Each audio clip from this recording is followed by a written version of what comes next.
Hello everyone. आज के class में बीपीएससी टीचर 3.0 सहज क्षमता परीक्षा 2024 के लिए लैंग्वेज पेपर क्वेश्चन को कवर करेंगे, जो आपके एग्जाम में 30 नंबर के क्वेश्चन पूछे जाते हैं और इसमें प्रीवियस ईयर क्वेश्चन और आपके नए क्वेश्चन को शामिल किया गया है, जो आपके एग्जाम के लिए काफ़ी ज़्यादा क्रूशियल और आपकी तैयारी में काफ़ी मदद करेगा। तो चलिए शुरू करते हैं आज का पहला क्वेश्चन। लेकिन उससे पहले आपको बता दें, अगर आप किसी भी सब्जेक्ट से तैयारी कर रहे हो, चाहे paper 1, paper 2, class 6 to 8, 9 to 10, सारे सब्जेक्ट का प्रैक्टिस सेट और नोट्स अवेलेबल है।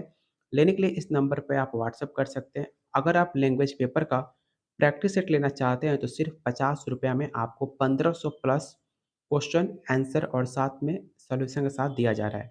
लेने के लिए आप इस नंबर पे व्हाट्सअप कर सकते हैं, जो कि सारे नोट्स आपके एनसीईआरटी और एससीईआरटी अकॉर्डिंग है, आपके सिलेबस और आपके प्रीवियस ईयर क्वेश्चन के अकॉर्डिंग है। चलिए शुरू करते हैं आज का पहला क्वेश्चन। सबसे पहले हम हिंदी के क्वेश्चन देखेंगे, उसके बाद इंग्लिश का क्वेश्चन करेंगे। तो बस वीडियो के अंत तक आप बने रहिएगा। शुरू करते हैं आज का पहला क्वेश्चन। पहला क्वेश्चन है, उल्लंघन शब्द संधि विच्छेद क्या है? आपको बताना है कि उल्लंघन शब्द का संधि विच्छेद क्या होगा।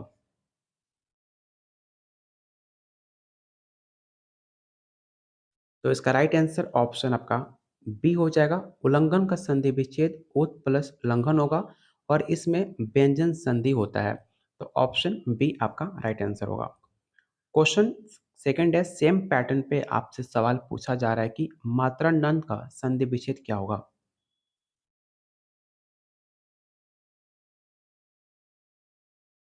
तो इसका राइट आंसर ऑप्शन आपका ए हो जाएगा। मात्रा नंद का संधि विच्छेद मात्र प्लस अनंत होता है और ये आपके यन संधि का उदाहरण है। तो ऑप्शन ए आपका राइट आंसर होगा। अगला क्वेश्चन आपके प्रीवियस ईयर क्वेश्चन में पूछा गया था, यदि अ या आ के बाद ई या बड़ी ई आए तो दोनों मिलकर ए हो जाते हैं। यह कौन सी स्वर संधि कहलाती है? ये सवाल आपके प्रीवियस ईयर क्वेश्चन में पूछे हुए सवाल है, इसे इसे आप याद रखिएगा। पहला ऑप्शन है दीर्घ स्वर संधि, वृद्धि स्वर संधि, गुण स्वर संधि या ऑप्शन डी आयादी स्वर संधि।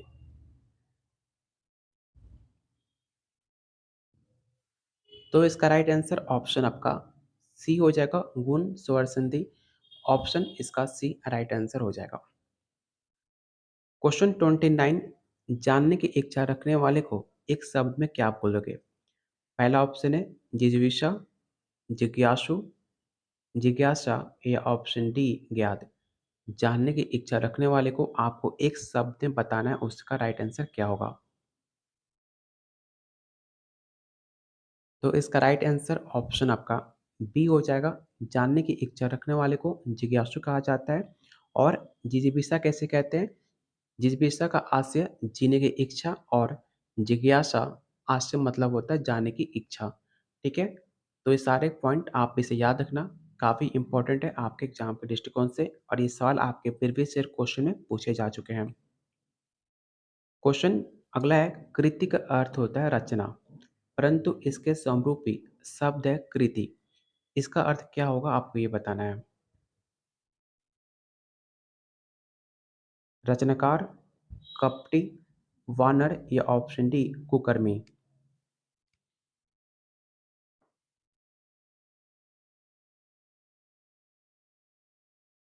तो इसका राइट आंसर ऑप्शन आपका ए हो जाएगा।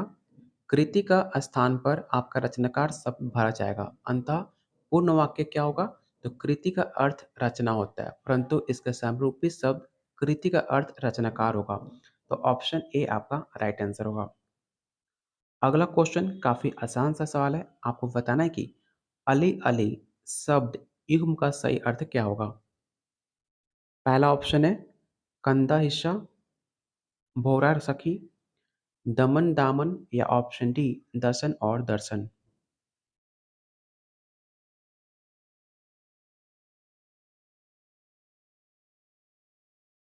तो इसका राइट आंसर ऑप्शन आपका बी हो जाएगा। अली का मतलब होता है भौरा और सखी। तो ऑप्शन बी आपका राइट आंसर होगा। अगला क्वेश्चन है, चंचरिक शब्द का क्या अर्थ है? भौरा, तितली, कोयल या ऑप्शन डी एक फूल विशेष। तो चंद्रिक शब्द का अर्थ होता है बोरा। तो ऑप्शन ए आपका राइट आंसर होगा। अगला क्वेश्चन है, निम्न में कौन सा शब्द अनेकथार्थ है? पहला ऑप्शन है अभिमान, आयु, अधिक, या ऑप्शन डी अर्थ।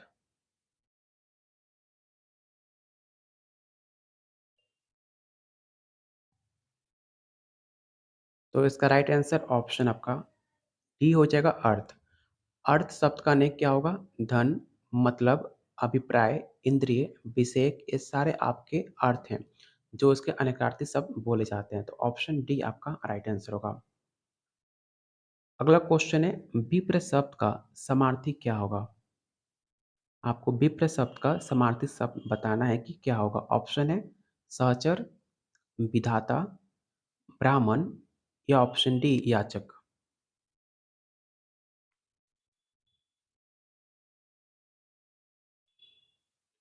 तो इसका राइट आंसर ऑप्शन सी होगा। विप्र शब्द का समार्थी शब्द आपका ब्राह्मण होता है, भूदेव होता है, पुरोहित होता है, महसूर होता है, द्विज होता है, ये सारे आपके समार्थी शब्द है विप्र के। तो इसे याद रखिएगा, ये सवाल आपके प्रीवियस ईयर क्वेश्चन का पूछा हुआ सवाल है। तो ऑप्शन सी आपका राइट आंसर होगा। अगला क्वेश्चन, निम्नलिखित में एक समुद्र का परिभाषित शब्द नहीं है। आपके पास चार ऑप्शन है, आपको बताना है कि समुद्र का कौन सा परिभाषित शब्द नहीं है। पहला ऑप्शन है जल्दी, जलधाम, जलनिधि, या ऑप्शन डी जलाधिप।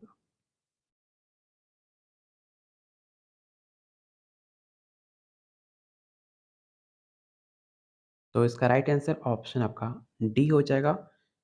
जलाधिप आपका परिभाषित शब्द नहीं है समुद्र का। जलाधिप किसका परिभाषित शब्द होता है? तो याद रखिएगा, जलाधिप आपके वैदिक देवता वरुण का परिभाषित शब्द माना जाता है जलाधिप। बाकी जल्दी, जलधाम और जलनिधि ये सारे आपके परिभाषित शब्द हैं समुद्र के।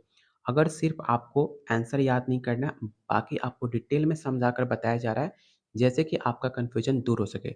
अगर मैं चाहता तो सिर्फ आंसर बता सकता था, लेकिन ऐसे आंसर बताने से आपका डाउट क्लियर नहीं होगा, इसलिए मैं आपको पूरा डिफाइन करके बता रहा हूँ। उम्मीद करता हूँ आपको ऐसा पसंद आ रहा होगा। अगर आपको सिर्फ आंसर टिक आउट करना है तो मेरे हिसाब से आपके लिए और ज़्यादा अच्छा रहेगा कि आप उसका डिटेल में जानिए। डिटेल जानोगे, आपका जो कॉन्फिडेंट है आपका बिल्ड होगा और आपका जो कमी है उसे दूर किया जा सकता है। तो इसका राइट आंसर ऑप्शन आपका डी होगा। अगला क्वेश्चन है, क्रोध शब्द का परिभाषित शब्द क्या होगा? काफ़ी आसान सा सवाल है। पहला ऑप्शन है संताप, अमर्ष, ऑप्शन सी है विमनस्य, या ऑप्शन डी भीति।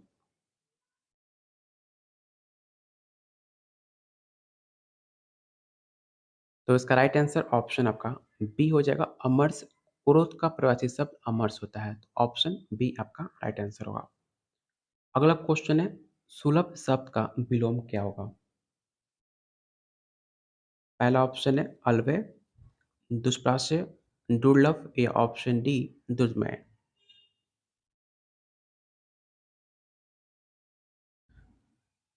तो सुलभ शब्द का विलोम हो जाएगा आपका दुर्लभ। तो ऑप्शन सी आपका राइट आंसर होगा।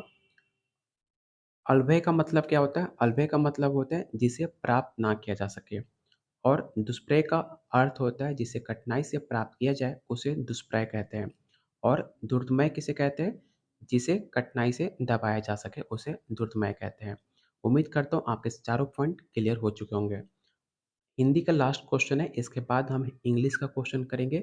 इंग्लिश का क्वेश्चन आपको इतने आसानी से समझाकर बताया जाएगा कि आपको इंग्लिश से बिल्कुल भी डर नहीं लगेगा। आसानी से आप सारे क्वेश्चन का आंसर आप बता पाओगे। बस वीडियो के अंत तक बने रहिए। किसी भी क्वेश्चन में आपको डाउट हो, आप कमेंट बॉक्स में क्वेश्चन का नंबर लिखकर आप क्वेश्चन पूछ सकते हो। आपको डिटेल में आंसर बताया जाएगा। क्वेश्चन क्या है? इनमें कौन सा शब्द शुक्ल का विलोम है? आपको शुक्ल शब्द का विलोम शब्द बताना है।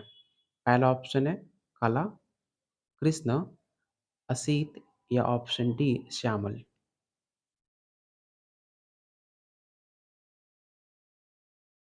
तो इसका राइट आंसर ऑप्शन आपका बी हो जाएगा। शुक्ल का विलोम शब्द आपका कृष्ण होता है। तो ऑप्शन बी आपका राइट आंसर होगा। टोटल हमने 13 क्वेश्चन किए हिंदी के। आपको बताना है कि आपने आउट ऑफ 13 आपका स्कोर क्या रहा है। तो कमेंट बॉक्स में ज़रूर बताइएगा हिंदी में टोटल 30 में क्वेश्चन आपने कितने सही करे।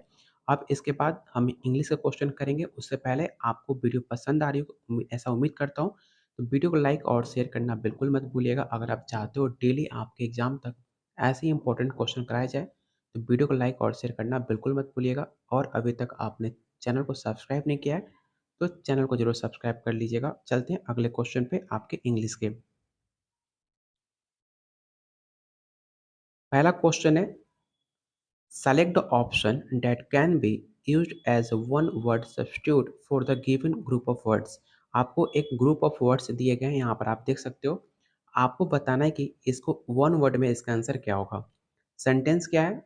Causing A mood off gloom and depression, जिसका मतलब हुआ उदासी या अवसाद का मूड पैदा करना। तो आपको बताना है इसका आंसर क्या हो जाएगा, आपको बताना है।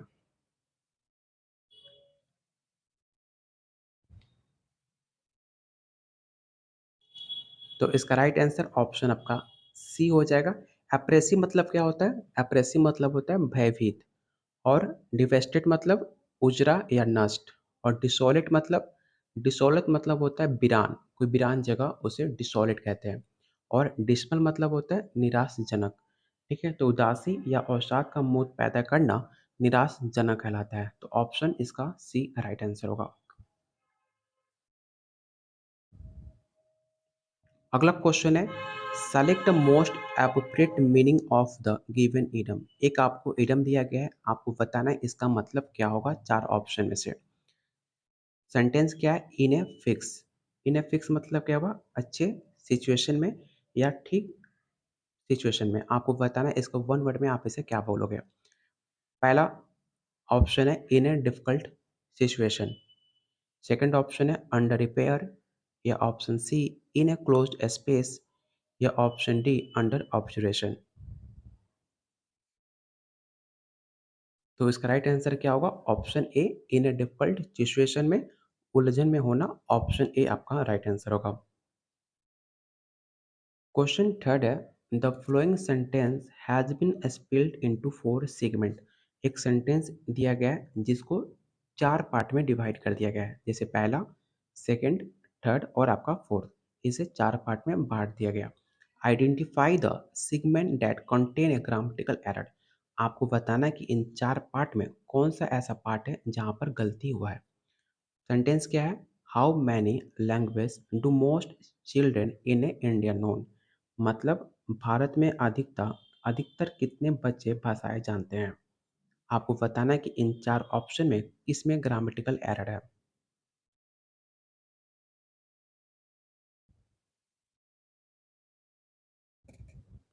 तो इसका राइट आंसर क्या होगा? ऑप्शन ए। ठीक है, जहाँ पर आपका नोन है, इस जो यहाँ पर नोन लिखा गया है, यहाँ पर आप देख सकते हो नोन। नोन की जगह पर इसका नो होगा, सिर्फ KNOW आपका राइट आंसर हो जाएगा। इसका सेंटेंस क्या हो जाएगा? तो सेंटेंस आपका सही हो जाएगा, how many language do most children in India know. इस नो की जगह पे आप सिर्फ नो लिखोगे, तो आपका सेंटेंस सही हो जाएगा। तो ऑप्शन ए आपका राइट आंसर हो जाएगा कि भारत में अधिकतर बच्चे कितनी भाषाएं जानते हैं। तो ऑप्शन ए आपका राइट आंसर होगा। अगला क्वेश्चन है, select the most appropriate antonym of the given word. आपको शब्द का उल्टा शब्द बताना है, विलोम शब्द बताना है एले का। एले का मतलब क्या होता है? मित्र। तो मित्र का विलोम शब्द क्या होगा आपको बताना है। पहला ऑप्शन है फ्रेंड। फ्रेंड मतलब पता होगा मित्र। पार्टनर मतलब हिस्सेदारी। ठीक है, और एसोसिएट मतलब क्या होता है? साथी या सहभागी। और दोस्त का विलोम शब्द क्या होगा? दुश्मन। तो ऑप्शन सी आपका राइट आंसर हो जाएगा। ये सवाल आपके प्रीवियस ईयर क्वेश्चन का पूछा सवाल है, इसलिए मैंने अच्छे से आपको समझा कर बताया जिससे आपका कन्फ्यूजन दूर हो सके। अगला क्वेश्चन है, select the most appropriate antonym of the given word. फिर से आपको एक विलोम शब्द बताना है ओवरलुक का। ओवरलुक मतलब क्या होता है? अनदेखी करना। जब आप किसी को अनदेखी कर देते हो उसे ओवरलुक कहा जाता है। तो आपको बताना है कि अनदेखी करने का उल्टा शब्द विलोम शब्द क्या होगा। ठीक है, नेग्लेक्ट मतलब क्या होता है? उपेक्षा करना। और नोटिस मतलब होता है ध्यान देना। और इग्नोर करना मतलब नज़रअंदाज करना, और विजुलाइज़ मतलब कल्पना करना, सपना देखना, उसे विजुलाइज़ करना कहते हैं। तो अनदेखी करने का उल्टा क्या होगा? नोटिस, मतलब जिसे आप अनदेखा कर रहे हो उसे नोटिस करना, आपका ध्यान देना, आपका विलोम शब्द होगा। तो इसका राइट आंसर ऑप्शन आपका बी हो जाएगा। अगला क्वेश्चन है, select the most appropriate meaning of the given Adam. आपको ओपन एंडेड का सही मतलब बताना है, इसका क्या हो जाएगा? तो आपका ओपन एंडेड मतलब क्या होता है? तो ओपन एंडेड मतलब होता है कोई निर्धारित सीमा ना होना, जैसे कि ओपन एंडेड क्वेश्चन।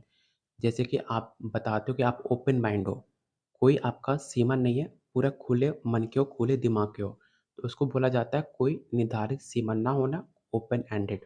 तो आपको बताना है कि ओपन एंडेड का सही मीनिंग क्या होगा। पहला ऑप्शन है, ending is twisted, ending is happy, having no plan ending, या ऑप्शन डी नेवर एंडिंग।